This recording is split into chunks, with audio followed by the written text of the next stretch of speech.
Je pense à Parti communiste chinois, République populaire de Chine. Mais en fait, c'est quoi, en Chine, le rapport à l'argent et à la réussite? Quand on souhaite le nouvel an, on dit Gong Xi Fa Cai. J'espère que tu deviens prospère.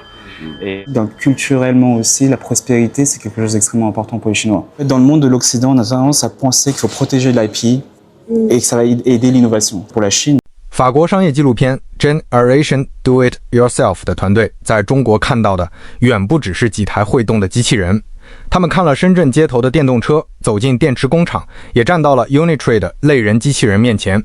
最让他们不安的，并不是中国又做出了一项新技术，而是这些技术似乎总能很快找到工厂，找到用户，找到下一轮改进的方向。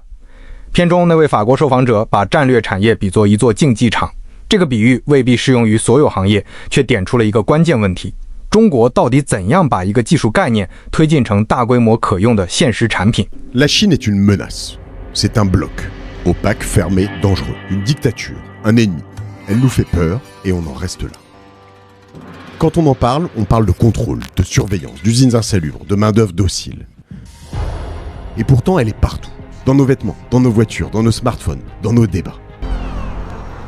On est devant une concession XPeng qui est un constructeur de voitures électriques assez connu ici en Chine. La réputation de XPeng, c'est de faire des voitures très haut de gamme à des tarifs vraiment très compétitifs, très abordables.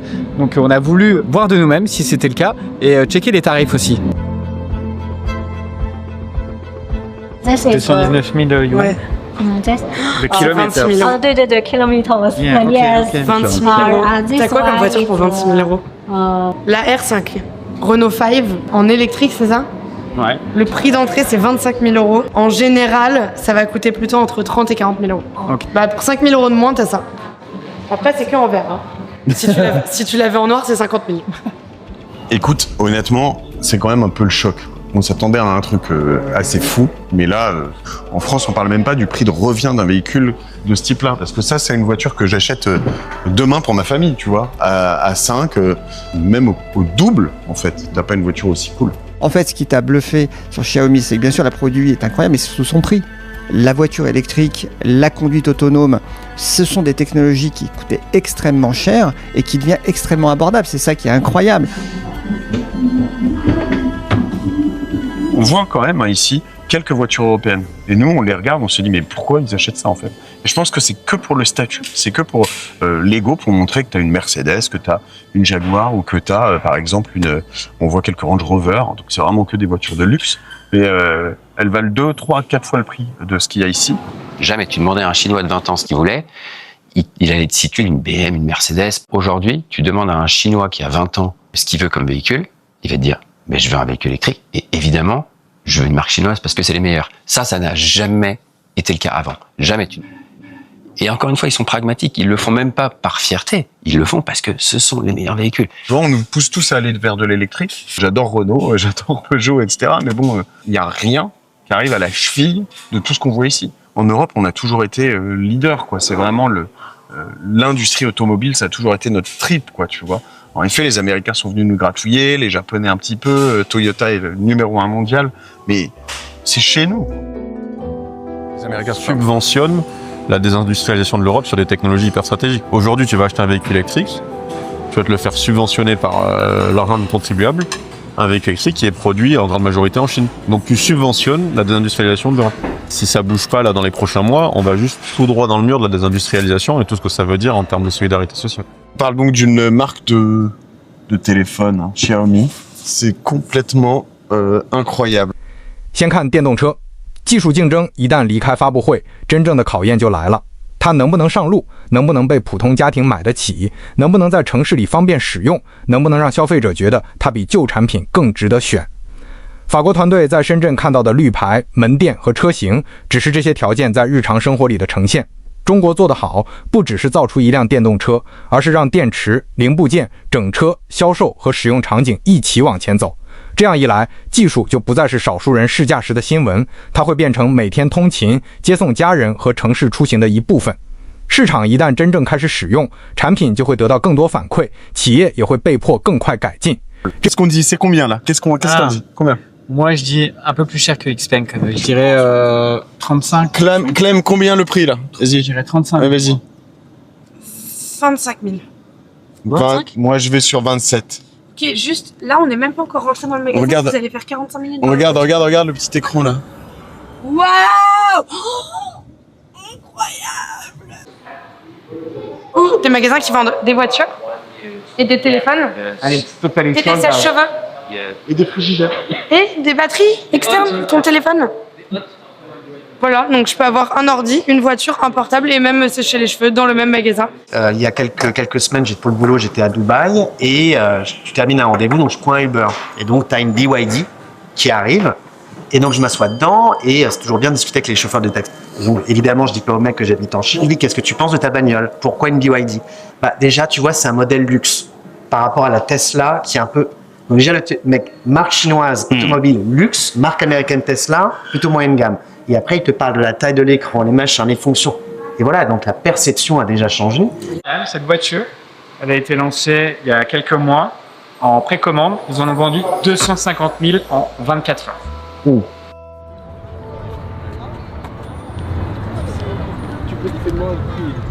Alors, je crois qu'il n'y a pas si longtemps. Le deuxième élément, c'est la supply chain. Tu l'as vu lorsque tu étais dans le district de Nanshan à Shenzhen, hein, tu as tout l'écosystème des sous-traitants, des partenaires, et donc tout est à disposition. Quand on comprend le hardware électronique, on parle d'un assemblage de composants. Ces composants, il faut aller les chercher partout dans le monde. Ici, ils sont disponibles dans un rayon de 3 km², au cœur de Shenzhen, dans un quartier qui s'appelle Nanshan. C'est 10% de tout le marché, c'est un bâtiment sur 10 bâtiments qu'il y a autour là dans le carrefour. Dans un rayon de moins de 3 km, tu trouves tous les fournisseurs que tu veux, sur tous les éléments de la chaîne. Et c'est pour ça que ça va... 这也是为什么中国品牌会开始改变旧有的比较标准。品牌信任不可能一夜建立，欧洲汽车的历史积累也不会因为几款新车就消失。纪录片里对销量、价格和海外用户态度的说法，都只是现场受访者的观察，不能被夸大成结论。但有一点很清楚，当消费者开始把中国车和功能、价格、智能体验放在同一张表上比较，竞争的起点已经变了。中国的长处是先把产品能力做出来，再让市场反过来检验品牌。产品不断可用、好用，价格可接受，旧有的品牌等级就不会再是唯一答案。这种变化对任何曾经依靠传统优势的产业都是实打实的压力。Il y a internalisé certaines compétences clés. On voit que ça continue aujourd'hui et que les alliés ou les concurrents de la Chine sur le plan commercial refont les mêmes erreurs que par le passé, quoi. Les barrières qu'ont montées les États-Unis n'ont été qu'un accélérateur de l'indépendance chinoise. Ils se sont sentis menacés et aujourd'hui ils n'ont qu'une obsession, c'est d'être indépendants. C'est dans leur plan quinquennal, voilà. Total autonomie. Donc en fait, le fait d'avoir monté des barrières, ça n'a pas du tout fait plier la Chine. Ça les a fait se dire, nous on est en mode survie et on va être indépendants sur tous les sujets, technologiquement, sur les chipsets, sur la R&D, sur tous les secteurs. Donc ça n'a fait qu'accélérer. C'est le nombre de batteries qui sont en train d'être produites aujourd'hui. Donc là par exemple aujourd'hui, donc il est 15h pile, on est à 7 millions de batteries produites aujourd'hui dans l'usine. Ce qui est impressionnant, c'est que dans chaque factory qu'on a vu, on voit des monitorings incroyables. Tu vois, alors généralement, on n'a pas trop le droit de les filmer, là, c'est juste le nombre de batteries. Mais par exemple, tu as le taux d'incident sur une usine, le taux d'ouverture. On a fait plusieurs usines où en fait, on voyait que le taux était de genre 97% à l'année, 98, 99. Puis là, sur les 3, 4, 5 dernières années, on est à 100%. C'est-à-dire qu'elle délivre, elle tourne 100% du temps. C'est pourquoi nous l'appelons une usine Lights Out. Combien de lignes comme celle-ci avez-vous ? 44 au total. L'usine, elle est quasiment pas de lumière dedans. On a quasiment que des robots. On n'a pas ça en France. Et même si on voulait le faire, on pourrait pas. Parce qu'on mettrait 10 ans à construire la foutue usine, parce que tu aurais des machins. Ici, ils construisent le truc, et après on régule. C'est un mindset différent. Lights Out Factory, comme ils disent ici, nous on appelle ça Dark Factory. En fait, il n'y a aucun humain qui opère ces lignes de production. Ça, c'est une ligne de production et elles sont 100% automatisées. Et surtout, dans le noir. Évidemment, s'il y a personne qui travaille, pourquoi allumer la lumière, je veux dire. Avant même de créer quoi que ce soit, les mecs te mettent des normes, des règles, des trucs. Parfois, les règles nationales, un an supranational. Avant même de commencer, t'es découragé. Ça m'amène au 4e point de clé de succès de la Chine, c'est l'engagement politique. C'est la volonté politique. Ils ont une volonté politique. Ils ont pris des secteurs dans lesquels ils veulent être des acteurs majeurs, mondiaux, et donc ils soutiennent tout l'écosystème. Pour moi, faire du business à la chinoise, c'est aussi finalement compter beaucoup sur l'État.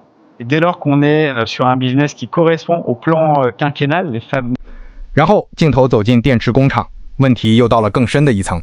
一项技术做出样品，并不等于它已经有产业力量。真正的产业力量要看它能否稳定生产，能否持续交付，能否把质量、节拍和成本同时控制住。所谓暗工厂之所以让法国团队震撼，并不是因为灯关了多酷，而是因为自动化把一整套生产条件重新组织起来，机器重复做危险、精细或高频的动作，人去做设计、维护、优化和更复杂的判断。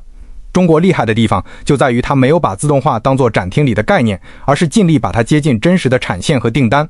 技术进入工厂以后，才会开始拥有规模，才会真正改变产业竞争。En 5 ans, obtenir telle technologie dans tel secteur économique et que l'ensemble des entreprises concernées par cet objectif-là se réunissent et travaillent ensemble pour que dans 5 ans, il y ait les objectifs atteints. Objectifs non seulement en qualité, mais aussi en quantité. Produire X quantité de voitures, X quantité d'avions, etc. Même en France, tout ce qu'on a technologiquement, que ce soit Airbus ou le nucléaire, c'était des politiques d'abord dans les années 70 de Gaulle qui mettaient en place et tout un écosystème qui favorisait. Mais en France, on a eu dans les années de reconstruction après-guerre, on avait un plan, on avait d'ailleurs un commissariat au plan, mais qu'on a totalement abandonné, là encore, avec l'idée que seules les entreprises trouveraient les marchés. Sauf que non, ça marche pas. Si le TGV a existé, si Ariane a existé, si Airbus a existé, c'est parce qu'il y a des hommes politiques qui ont pensé de manière à planifier ces technologies. D'un point de vue vision, on n'est pas beaucoup plus bête qu'eux. Si tu regardes France 2030, on a fait un exercice de projection stratégique et globalement, les principales industries stratégiques pour le pays, elles ont été identifiées. La grosse différence, en tout cas moi ce qui m'a mis une claque, c'est la manière dont on exécute cette vision. L'exemple de la robotique humanoïde, c'est une volonté politique. Ils ont compris que le robot humanoïde allait devenir un produit phare dans les 10 à 20, 30 prochaines années. Et donc, ils soutiennent tout l'écosystème. Après, Unposted Access, on a fait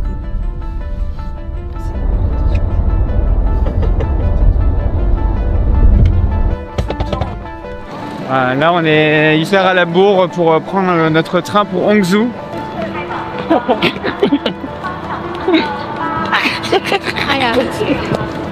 Non, t'inquiète. Après, on est en train de réussir à avoir le train mais en nous swipant. Bah, il nous dit qu'on a pas de ticket. C'est un sketch. On n'a pas le temps de regarder le fait. Hangzhou Dong. 当然，规划本身不会自动生产出电池、机器人或好产品。片中受访者谈到产业目标和长期支持，那是他们对中国经验的解释，不是万能公式。任何国家都可能有资源配置、执行失误和投资回报的问题，可中国值得肯定的一面，恰恰是能把目标、企业、工程师、工厂和市场尽量放在同一条执行链上。方向确定之后，不只是一家公司在试，而是供应商、制造商、资金和应用场景都会被带动起来。这样做未必每次都成功，但它能让一个技术方向获得持续试错的机会。很多国家也会提出战略目标，真正稀缺的是目标提出以后，是否还有能力把它一路推到产品和产线。Développer un robot humanoïde, ça prend moins de 9 mois. Développer un robot humanoïde, ça veut dire quoi? C'est pas l'assembler, c'est quoi? Avoir un produit de l'idée à avoir un produit fonctionnel qui sort en 9 mois. Aujourd'hui, en Californie, c'est plus du double. Un professeur peut avoir une idée le matin, ça va être testé l'après-midi par une entreprise qui est dans le périmètre. Un prototype de produit électronique peut être fait en 18 heures en Chine.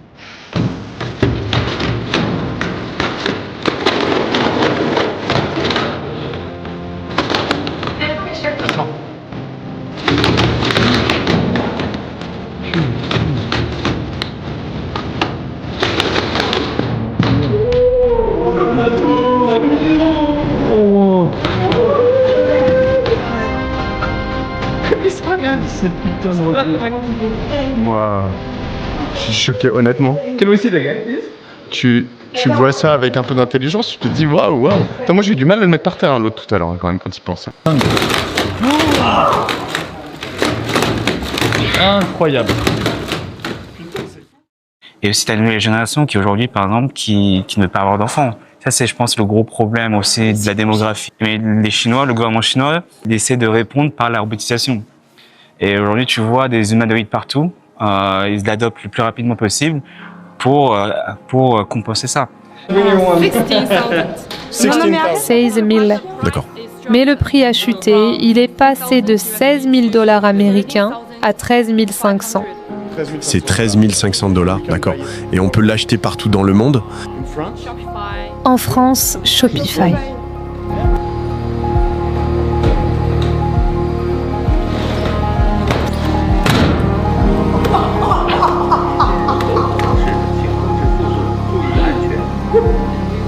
Nous allons mettre à disposition le code source et l'interface de programmation. Nous voulons faire tomber la barrière qui entrave le développement secondaire, celui qui vient après le premier. D'accord, donc le but est de le rendre disponible au plus grand nombre de consommateurs pour le plus d'usages possible. Oui. Mais ouf, en vrai. Ouais, je suis d'accord. Je me disais aller bouger, tu vois, faire des trucs, mais de manière aussi fluide. En fait, c'est leur stabilité. Le fait de sauter comme ça, c'est... Mais honnêtement, je suis dans la plus grosse claque technologique Ma vie.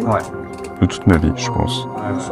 Bah, tu vois, par rapport à un smartphone, par rapport à... Non, c'est fou. Que le 21e siècle sera le siècle de la Chine. Le 20e étant celui des États-Unis et le 19e de la Grande-Bretagne. Ça cristallise un peu tout ce qu'on voit depuis le début ici. C'est-à-dire que, en fait, il y a 2 jours, on était dans des campagnes avec des gens, mais qui sont tellement loin de ça. Et que là, tu arrives dans quelque chose qu'on n'a jamais vu, tu vois. Donc, enfin, moi, depuis que je suis sorti, là, je pense à des tas de cas d'usage, à la profondeur de tout ça, où je vois bien que c'est plus de l'humanoïde un peu bébête. Ouais, un peu le truc qui te salue, qui te fait la main, qui fait comme ça. Jusque maintenant, j'avais vu que ça, que des trucs qui me faisaient pas. Et là, tu te dis, bon, quand on voit les évolutions de l'IA en parallèle, tu vois un potentiel qui est vraiment infini, à la fois inquiétant et à la fois c'est pareil. Hein. Il y a des tas d'usages positifs et ils le mettent tous en avant. On est dans un nouveau monde et la Chine est pour l'instant en train de devenir très clairement le leader de ce nouveau monde. Quand j'ai travaillé sur la Chine, bien avant Xi Jinping, c'était la question suivante, c'était pourquoi la Chine veut-elle la puissance ? Je pensais au début que la Chine voulait la puissance économique, politique, pour rester la Chine. Et avec Xi Jinping, ma réflexion a évolué. Il n'y a pas de tradition chinoise d'expansion et de domination du monde. Mais Xi Jinping, lui, la veut, à travers China 2025, où il a listé une dizaine de technologies en disant la Chine sera première en 2025 dans ces technologies. Donc là, il sortait du bois. Il était à l'encontre de ce qu'avait préconisé Deng Xiaoping et que tous les successeurs de Deng Xiaoping... Unitree 这一段把答案落到了最前沿的产品上。类人机器人今天仍在快速变化，很多使用场景也还没有最后定型，所以没有必要把一段演示夸张成谁已经赢了未来。可法国团队看到的重点很有分量。机器人不是只在实验室里走2步，而是在朝着更便宜、更可用、更方便2次开发的产品前进。中国的技术竞争力最值得肯定的地方就在这里。实验室的想法有工程师接手，工程师的原型有工厂接手，工厂做出的产品又有市场和开发者接手，再把问题送回下一轮改进。电动车、暗工厂和机器人表面上是3个故事，底层其实是一件事。中国把技术、工程、制造、竞争和使用场景连成了现实产品的生产线。技术一旦被这样组织，就会越来越快地走出概念，走进生活。